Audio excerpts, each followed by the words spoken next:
So France has one of the longest histories out of any nation in Europe. It has had its ups and downs, including a revolution or two. The Frankish Empire was the origin of modern-day France. It was founded by the legendary Clovis I, who united the Franks under one banner in the late 400s. For this, he was rewarded with land, starting out as Duke of the North. But slowly, over the next few centuries, they expanded their domain. By 1150, they controlled most of northern France. But eventually becoming king in 987, this start of the Capetian dynasty would last for over 1,000 years. Under his successors, like Dagobert I, the empire expanded all across the region and even had a brief golden age. France was now seriously weakened and would not become a great power again until the 16th century. The French began to rival the Italians in arts and culture in the 1500s. This time period also saw the French start to build up a colonial empire in Italy. Joan of Arc is perhaps the most famous French heroine who helped turn the tide of the war against the English, though she was later killed by them in 1431. But he also built the famous Sainte-Chapelle to house the crown of thorns from Jesus Christ. In 1337, King Edward III of England went to war with King Philip VI of France over the control of the latter's daughter. But the Valois dynasty managed to hold on until 1589, when Henry IV came to power. The old regime was ended, and the era of Enlightenment and revolution began. He conquered much of Europe and spread revolutionary ideals far and wide. But after losing the Battle of Waterloo, he was exiled to St. Helena, an island off the coast of Brazil. The king and his family were executed, and France became a republic. He would rule until 1848, when he was forced to abdicate in favor of his cousin, Napoleon III. France was declared the Second Republic. Paris Commune was a radical socialist government that ruled from 1870 to 1871 during the Franco-Prussian War. It was brutally suppressed by the new French government. The country descended into chaos, as many protested the lack of social mobility and the rigidity of the education system. He was the first Bourbon king, and would establish the Bourbon dynasty, which lasted until 1792. World War I devastated the country and led to the collapse of its colonial empire. Sarkozy was a very controversial president and would increase the retirement age and almost double the value-added tax.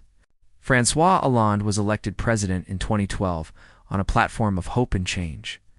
But he failed to improve the economy, so it sparked the 100 Years' War, which would last until 1453 and see many famous battles, including Crécy, Poitiers, and Agincourt.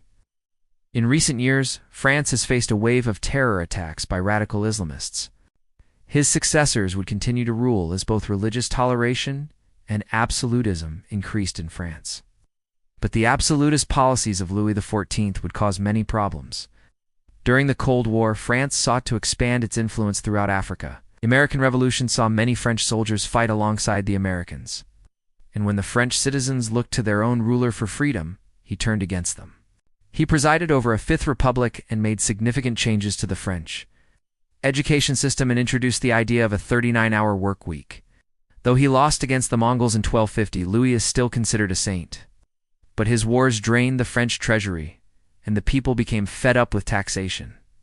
The Great Palace symbolized the wealth and extravagance of the court. But when the king died in 1715, the expenses of the lifestyle he created caused the French economy to collapse. But after Dagobert's death, the empire fragmented into three parts, with the Middle Ages beginning around this time. The northern part is what would become France. The new king, Louis XV, tried to rein in the costs of the royal court, but there were too many extravagant nobles at the palace. During the Viking raids, the Frankish king needed help, so he turned to a man named Charles the Hammer, who would defeat the Vikings and stop their raids. Hugh Capet's descendants ruled over a very fractured France, which was mostly feudal land owned by nobles, with the king having little real power. During this time, England and France were essentially the same kingdom, as the kings of England owned huge swaths of land in France, and French kings often fought over the English throne. Richard the Lionheart was probably the greatest medieval French warrior, but it was King Philip II who would finally conquer all of northern France, kicking England out in 1214. He is considered the first true king of France. Philip's son, Louis IX, went on crusade against the Muslims and actually sacked the city of Tunis. But the next century would bring about a massive change. Though England lost the war and King Henry V died, the damage was done. This period saw the rise of the French Renaissance. But it was the Italian Renaissance that influenced France more than any other place. The French monarchy was challenged multiple times during this century by rival houses who tried to claim the throne for themselves. Henry IV was a Protestant who converted to Catholicism in order to be accepted as king. He built the Palace of Versailles and ruled over an expansive empire in Europe and North America. Versailles became a symbol of royal decadence and excess. France slid into an economic depression from which it would not recover for decades. France's population grew significantly, and the economy remained weak. While the French colonial empire expanded, the country itself was facing internal strife.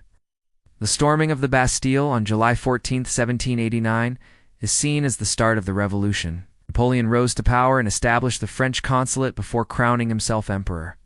The July Revolution of 1830 placed Charles X's nephew, Louis Philippe, on the throne. Louis was a much more liberal ruler than his predecessors, but he was also deposed in a revolution. In the early 20th century, France was a colonial giant with territories all across the world. Charles de Gaulle led the resistance against the Germans during World War II and would later become president of France in the 1950s. May 1968. Dogs saw massive protests against the government by students and workers. François Mitterrand was elected president in 1981 and would serve 2 terms until 1995. Jacques Chirac succeeded him and faced many problems, including the 2002 riots in the suburbs of Paris, where many schools and businesses were destroyed. Nicolas Sarkozy became president in 2007 and married a woman almost 20 years his junior, Carla Bruni. The 2008 financial crisis hit France hard and unemployment reached record highs. Many young French people leave the country every year to seek better opportunities abroad. And Emmanuel Macron, a centrist politician, was elected in 2017. He has been criticized for being too close to the wealthy and for his handling of the Yellow Vest protests. And that is the history of France in 7 minutes. Hope you liked the video.